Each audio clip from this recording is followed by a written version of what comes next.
In the rolling hills of southeastern Ohio, near the winding Hawking River, a weathered stone marker stands, reading simply, New Canaan Community Farm, 1837 to 1863, in God's grace we trust.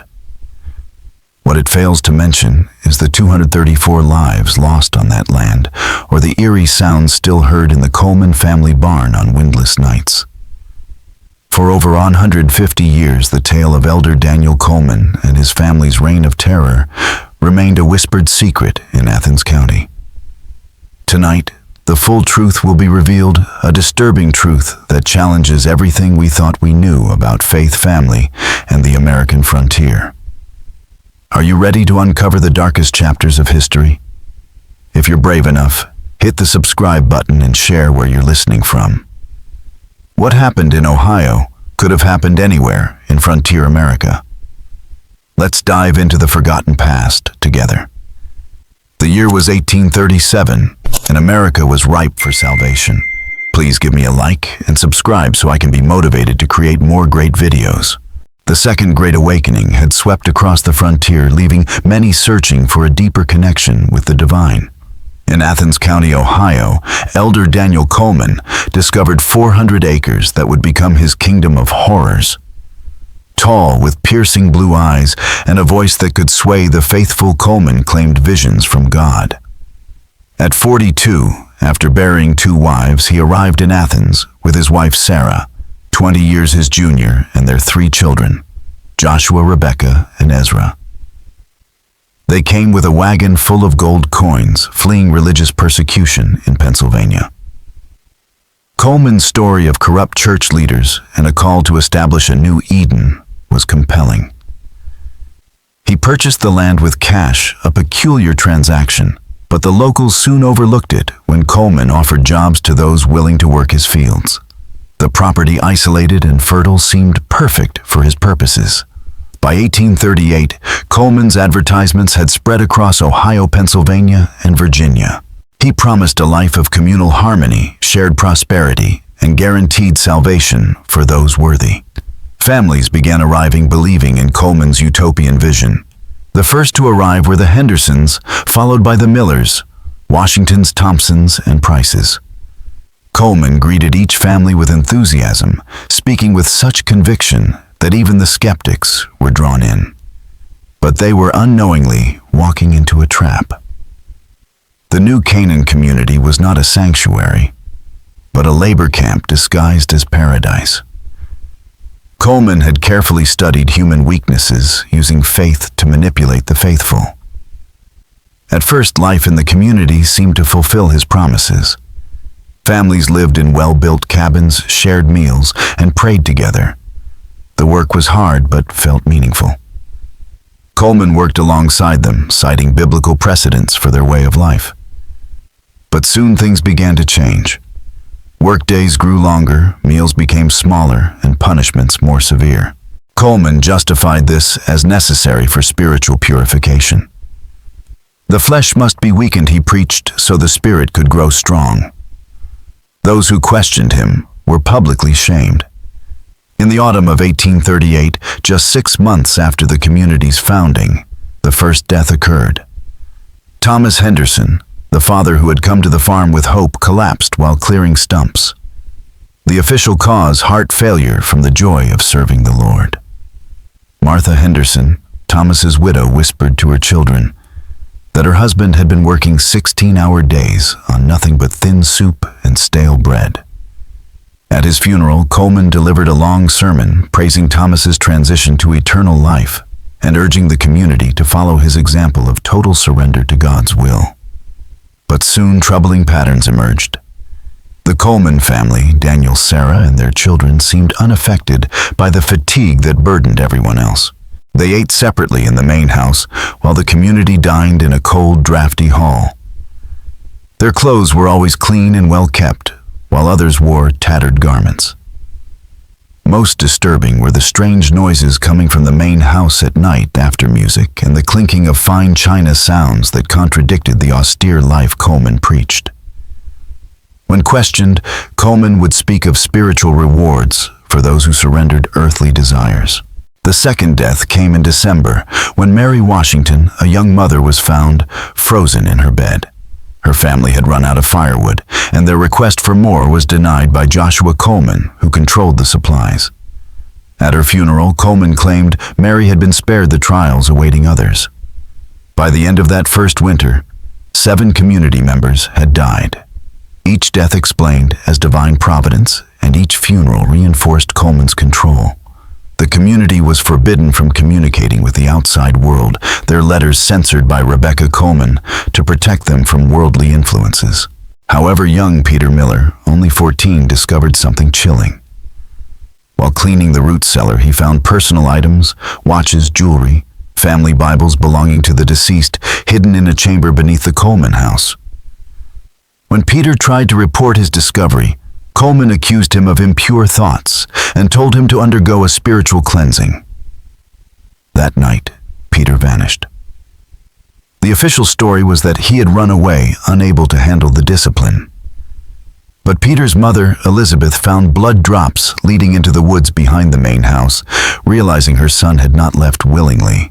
As the survivors began to piece together the truth, they realized the new Canaan community was not a sanctuary, but a prison. The Coleman family grew rich, while others died from neglect, overwork, and worse. Escape seemed impossible. The nearest town was 15 miles away through dangerous woods, and Coleman had convinced them that the outside world was filled with demons waiting to destroy their souls. As 1839 arrived, the survivors found themselves trapped in a brutal routine of labor and spiritual manipulation that would define the next 24 years of their lives. The community, now over 200 strong, continued to grow, with new families arriving each spring. But the death toll kept rising, and those who survived were haunted by the horrors they had witnessed. The Coleman family established a strict hierarchy, Daniel, as the unquestioned leader, Sarah overseeing the women's work with an iron fist, and Joshua, now 17, controlling the community's supplies and labor. Rebecca Coleman, at just 15, was both her father's secretary and enforcer, using her beauty to draw dangerous attention. Her younger brother, 13-year-old Ezra, already showed signs of the family's cruelty and was being groomed to take over the community's operations. The main house had been expanded twice to accommodate their growing wealth and power, with the original structure now serving as their private quarters. The additions housed Coleman's office and a room used for private counseling sessions that left members broken and terrified. Below the main house, the basement was converted into chambers for food storage. But rumors swirled that sounds of suffering echoed from below ground on certain nights. The work routine was designed to break both body and spirit. At 4:00 a.m., Sarah Coleman would ring a bell from her bedroom window, signaling the start of the day. By 4:30, everyone was expected to be at their assigned tasks, men in the fields, women in the kitchens, and children as young as 8 doing whatever work they could manage. The only break came at noon, when they were given 30 minutes for a meager meal of watery soup and stale bread. But it was the evening services that revealed the depth of Coleman's psychological control. These sessions, lasting until midnight, required everyone to confess their sins publicly and beg for forgiveness from God and Elder Coleman. Those who showed signs of rebellion were punished, sent on isolated work details, missionary trips, or simply disappeared. The disappearance of community members became a disturbing pattern. Before vanishing, those who were targeted would be called to private meetings with Coleman and given increasing attention during evening services. Children born into the community faced horrific fates.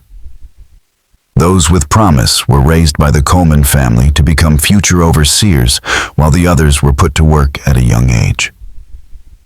Many of these children never reached their 10th birthday, their small bodies unable to handle the brutal conditions. By 1845, New Canaan had become a self-sustaining operation of horror. The Coleman family grew wealthy, selling crops and livestock, while the workers survived on scraps. They even ran a mill with profits funneled directly into Coleman's ever-growing collection of gold coins. The most profitable aspect was the constant stream of new arrivals families who brought their savings, livestock, and hope only to fall into Coleman's trap. By the time they realized the true nature of their situation, they were too weak and broken to resist. The nearest town, Athens, was far enough to keep the community's activities hidden. When visitors arrived, traveling preachers, government officials, or relatives, they were shown only what Coleman wanted them to see. Healthy members testified to spiritual fulfillment, while the sick and starving were hidden away. Local authorities were regularly sent reports from Coleman that depicted the community as peaceful and devout. Complaints were dismissed as the ramblings of troubled individuals unable to handle true spiritual discipline.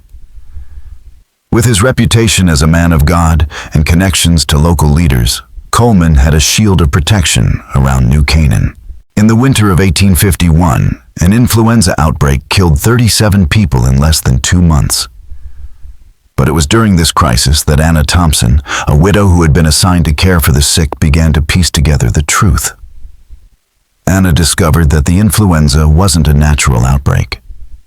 It had been deliberately spread by Rebecca Coleman, who visited the sick with contaminated blankets and food. Anna Thompson watched in horror as Rebecca Coleman, now 19, moved from cabin to cabin, her beauty a mask for the calculated cruelty she used to ensure the weakest members of the community wouldn't survive the winter. But it was what Anna discovered while cleaning the cabin of the recently deceased Williams family that truly shocked her. Beneath a loose floorboard, she found a journal kept by Robert Williams, a former teacher documenting everything he had witnessed in his 2 years at New Canaan.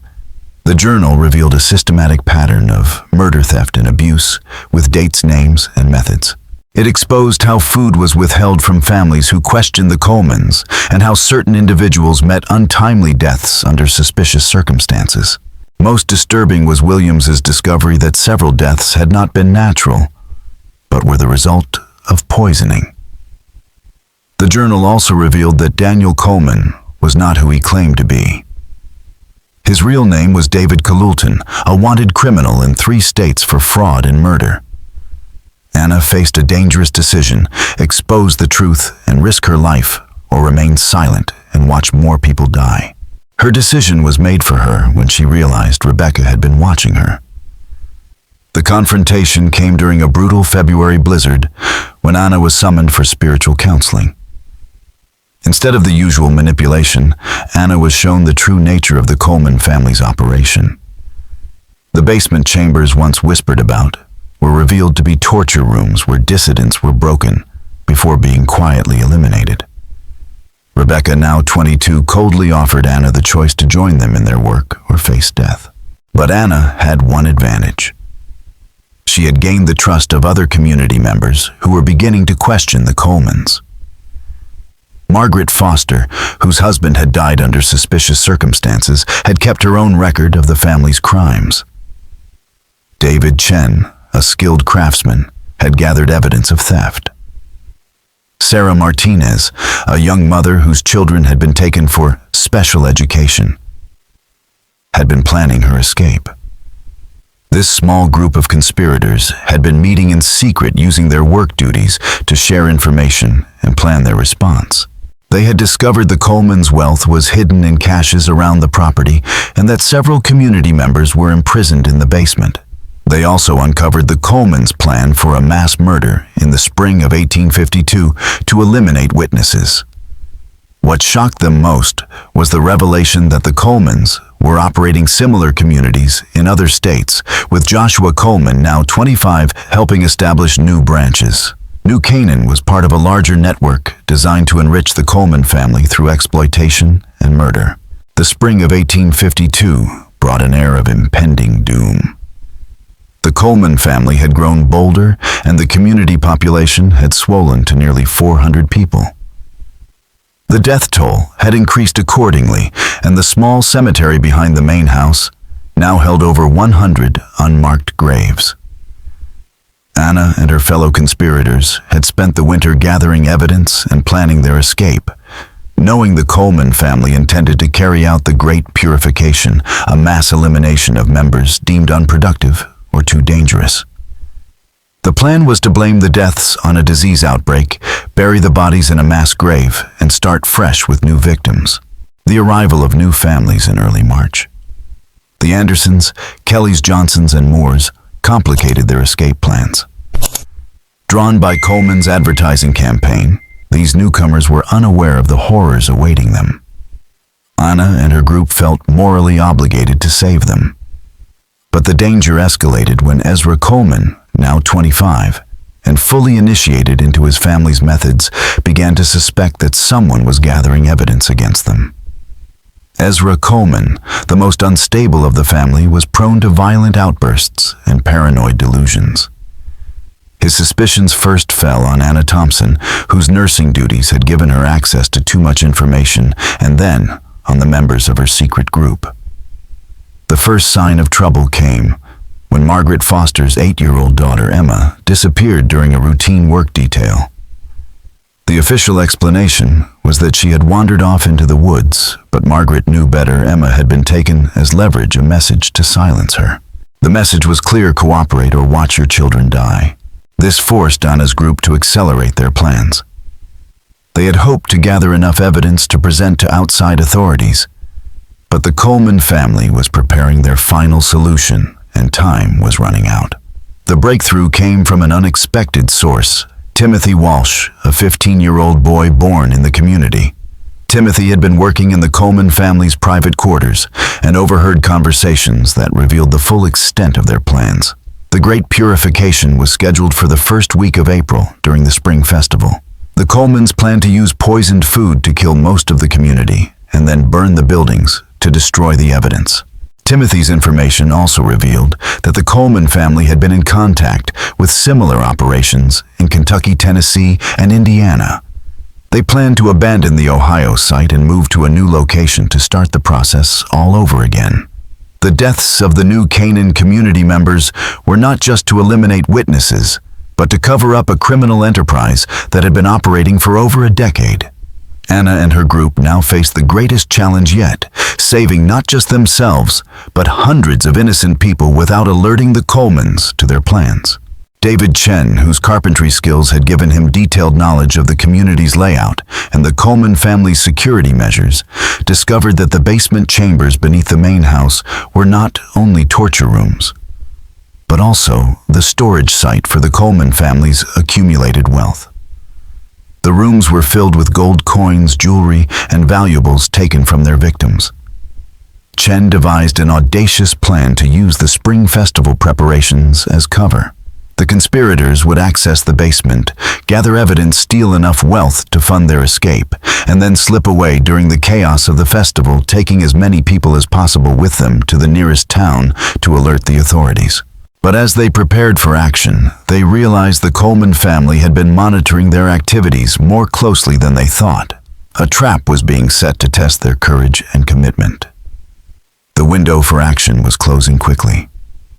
In just 2 weeks, the Spring Festival would begin, and with it, the Coleman family's plan to eliminate all evidence of their crimes and the witnesses who had seen them. The night of April 5th, 1852, would be etched in Athens County's history as the longest night of all. The Spring Festival had started 3 days earlier with the community gathering for what they thought would be a celebration of renewal. But as the sun set on that cold evening, Anna and her group knew they were about to face their greatest challenge. The Coleman family had been acting strangely all week. Daniel Coleman's usual commanding presence seemed forced, and his sermons were desperate rather than inspiring. Sarah Coleman had been burning papers in the fireplace, while Rebecca and Joshua moved with nervous energy that suggested impending violence. Most troubling of all, Ezra Coleman had been sharpening knives in the family's private workshop, his eyes wild with the gleam of a man ready to indulge his darkest impulses. The final feast of the festival was scheduled for that evening, and Anna knew it would be the vehicle for the mass poisoning that would kill most of the community. She and David Chen spent the day preparing and positioning themselves for the moment to act. As the community filed into the main hall for the feast, Anna and David slipped away to the basement chambers beneath the Coleman house to gather evidence and steal enough wealth to fund their escape. Meanwhile, Margaret Foster and Sarah Martinez positioned themselves near the exits, ready to guide members to safety once the alarm was raised. The basement chambers were more horrifying than Anna had imagined. The basement chambers beneath the Coleman house were even more horrifying than Anna had imagined. Wooden crates lined the walls filled with personal belongings, taken from the dead wedding rings, family photographs, children's toys, mementos of lives cut short. In the center of the largest chamber sat a massive iron safe, its door standing open to reveal stacks of gold coins and jewelry, representing the life savings of hundreds of victims. But it was the discovery in the final chamber that truly revealed the depth of the Coleman family's evil. Lit by flickering candles, Anna found detailed records of every person who had entered the new Canaan community. Each entry listed their name, family members, possessions, and the method by which they had been eliminated. The records spanned 15 years, covering not only Ohio, but similar operations in Pennsylvania, Virginia, and Kentucky. The most shocking revelation was that the Coleman family had been selling some of their victims into slavery. Young women and children who showed signs of resistance weren't killed. They were drugged, loaded onto wagons, and transported to buyers in the Deep South. Over 60 people had been sold this way, with their families told they had died of various illnesses. As Anna and David gathered the evidence, they realized they had walked into a trap. The basement was not only a storage room, but also a prison. The sound of footsteps above them was followed by the grinding of metal as the door at the top of the stairs was locked from the outside. They were trapped, and above them, the mass murder of their friends and neighbors was about to begin. The feast in the main hall had started with Coleman's longest sermon, yet a rambling discourse on sacrifice and purification. But as the evening wore on, the community members began to notice something was wrong. The food tasted strange, bitter, with an aftertaste that lingered long after each bite. Some felt dizzy, others complained of stomach pains, and a few of the older members collapsed. It was Timothy Walsh, the 15-year-old boy, who first raised the alarm. He had been watching from the kitchen and saw Rebecca Coleman adding a white powder to the serving pots. His shouts, "Poison, they're poisoning us," cut through the hall like a knife, causing panic among the still conscious community members. The Colemans' response was swift and brutal. Joshua Coleman produced a rifle, while Ezra blocked the main exit with a heavy wooden bar. Sarah moved through the crowd with a butcher knife, cutting down anyone who resisted. But they had underestimated the survival instincts of people pushed to their breaking point. Margaret Foster and Sarah Martinez, near the side exits, began helping people escape through windows and rear doors. Despite the poison, many fought back with the desperate strength of those who had nothing left to lose. The peaceful religious community erupted into chaos as the Coleman family's carefully constructed world collapsed. In the basement, Anna and David could hear the chaos above: gunshots, screams, and the sound of breaking furniture. They searched desperately for another way out. Salvation came in the form of a forgotten coal chute that connected the basement to the outside. It was narrow, barely wide enough to squeeze through, but it offered their only hope. As Anna and David emerged into the cold April night, they saw the main hall engulfed in flames. The Coleman family had set fire to the building, hoping to destroy the evidence of their crimes and any survivors. But their plan was failing.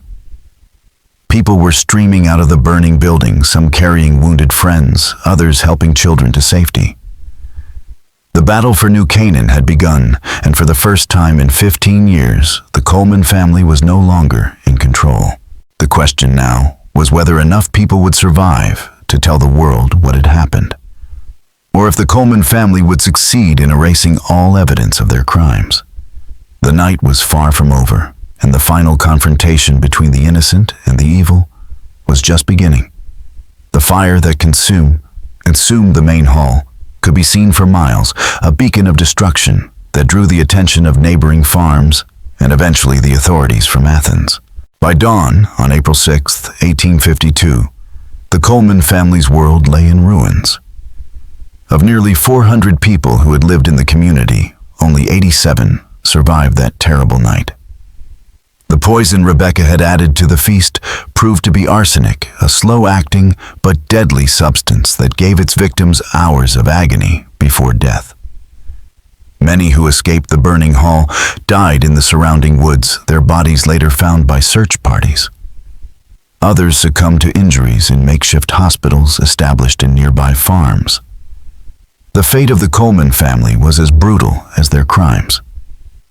Daniel Coleman, the man who had once claimed to be a prophet of God, was found dead in his private office, apparently killed by a group of community members who had cornered him there. His body showed signs of severe beating, and his piercing blue eyes had been gouged out, ensuring that he would never again use his hypnotic gaze to manipulate the innocent. Sarah Coleman died in the fire that consumed the main hall, trapped when a burning beam fell across her path as she tried to escape with a bag of gold coins. Her body was found clutching the wealth she had amassed through the suffering of others, the coins fused to her flesh by the intense heat. Joshua Coleman attempted to flee on horseback, but was caught by survivors led by Margaret Foster. His trial and execution became a sensation, drawing crowds from across Ohio as witnesses testified to the horrors they had endured. He died unrepentant, claiming until the end that he had been doing God's work. Rebecca Coleman's fate was perhaps the most fitting. The beautiful young woman who had spread disease and death throughout the community was found alive but severely burned in the ruins of the main hall. She survived long enough to confess to authorities, revealing the full scope of her family's crimes and the locations of their other operations. She died in a Cincinnati hospital 3 weeks later, her last words reportedly being a plea for forgiveness that came 15 years too late. Only Ezra Coleman managed to escape the destruction of New Canaan. He was seen fleeing on foot into the woods during the chaos of the fire, but despite extensive searches, his body was never found. Some believed he died in the wilderness, while others claimed to have seen him in distant towns, always on the move, haunted by the ghosts of his family's victims. The investigation that followed revealed the true extent of the Coleman family's crimes. Anna Thompson's discovery of the records in the basement chambers led authorities to similar operations in Kentucky, Tennessee, and Indiana. In total, over 800 people had been killed or sold into slavery by the Colemans and their associates over nearly 20 years. The network of fake religious communities had been one of the most successful criminal enterprises in American history, generating profits that would be worth millions in today's currency. The survivors of the New Canaan community struggled to rebuild their lives. Many were haunted by guilt over their failure to act sooner, while others were tormented by the memories of what they had witnessed. Anna Thompson became an advocate for the rights of religious minorities, working to ensure that communities like New Canaan could never operate in secret again. David Chen used his carpentry skills to help rebuild homes for survivors, while Margaret Foster and Sarah Martinez established a school for the children orphaned by the Coleman family's crimes. The property itself was abandoned immediately after the fire. The surviving buildings were torn down by order of the state government, and the land was left to return to wilderness. Over the years, local farmers reported strange sounds emanating from the area bells, tolling from nowhere. The voices of children calling for help, and footsteps in buildings that had been reduced to ash. The official records of New Canaan were sealed by court order, and the story gradually faded from public memory. The surviving victims scattered across the country, adopting new names and identities to escape the stigma of their association with the Coleman family. The authorities, embarrassed by their failure to investigate earlier reports of abuse, did little to keep the story alive. But the truth has a way of surviving. The descendants of the survivors passed down the tale through generations, and occasionally researchers and historians would stumble upon fragments of the official records. The stone marker that still stands in the valley where New Canaan once existed is a compromise between truth and silence. It acknowledges that something happened there, but it doesn't reveal the full horror of what the Coleman family did to the innocent people who trusted them. The final count of the dead was never officially determined. The records Anna had discovered suggested that the true number was much higher than the bodies found. Many victims were buried in unmarked graves, while others vanished without a trace. Though the Coleman family kept meticulous records of their wealth, they were deliberately vague when it came to disposing of their victims. In the decades that followed, the story of New Canaan became a cautionary tale whispered in churches across Ohio and beyond. Parents used it to warn their children about the dangers of blind faith, while preachers cited it as an example of how evil could disguise itself in religious clothing. But as the years passed and the survivors died off, the story gradually transformed from historical fact to legend. The psychological impact of the Coleman family's crimes extended far beyond their immediate victims. The very idea that a religious community could be used as a cover for such systematic evil shattered the faith of thousands of Americans who had trusted in the goodness of their spiritual leaders. The Second Great Awakening, which had brought hope and renewal to the American frontier, was forever tainted by the horrors that had unfolded in that isolated valley in southeastern Ohio. Perhaps the most disturbing aspect of the entire affair was how easily the Coleman family had operated for so long without detection. They exploited the isolation of frontier life, the desperation of families searching for a better future, and the reluctance of authorities to interfere in religious matters. Their success was a chilling reminder of the vulnerability of people in crisis and the dangerous power wielded by those willing to exploit faith for personal gain. The legacy of the New Canaan Community Farm is seen in the increased scrutiny that religious communities faced in the years following its exposure. New laws were passed requiring regular inspections of communal settlements, and authorities became more responsive to reports of abuse and exploitation. Yet the core vulnerabilities the Colemans had exploited, poverty, desperation, and the human need for hope, remained as present in American society as they had been in 1837. Timothy Walsh, the courageous 15-year-old who had raised the first alarm about the poisoning, survived the massacre and went on to become a minister. But his sermons were forever marked by a deep awareness of the darkness that can hide within the human heart. He dedicated his life to ensuring the lessons of New Canaan were never forgotten.